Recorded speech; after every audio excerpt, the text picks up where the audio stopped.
So the question is, how much more serious is this problem likely to become in the future, and who will suffer the most?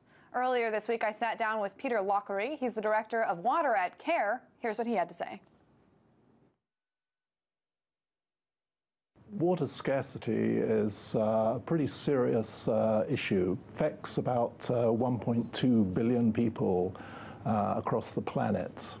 And we have a technical definition. It's all about how much renewable water resources are available per person. Once it gets down below 1,000 cubic meters per person of renewable resources, we talk about water scarcity. So who will this affect the most? It affects, frankly, poor people the most. Obviously, if you live in an area of water scarcity, it's going to affect you.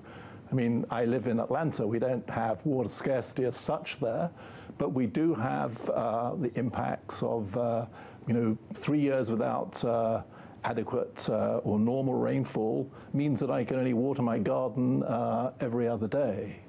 But if you think about poor people in the Horn of Africa who've been dealing with periods of extensive drought, then sometimes they have to get up and move simply because there's no available water. And even when there is sort of adequate rainfall, they may still have to trek for miles to go and collect drinking water from a hand pump.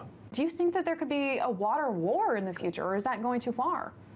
Well, there's already significant conflict, particularly in water-scarce areas.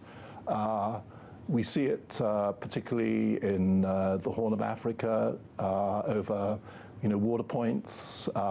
We see it in places such as Darfur, where, as you know, there's been a significant conflict.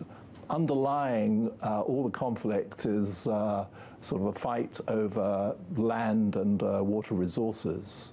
So, we see this conflict going on at a low level. Whether there's ever going to be a major water war, I doubt, because I think maybe I'm being overly optimistic, but there are mechanisms in place to deal with these issues.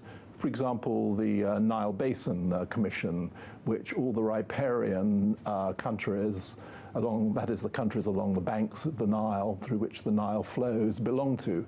And that provides a forum for discussion. Why aren't we taking this issue more seriously?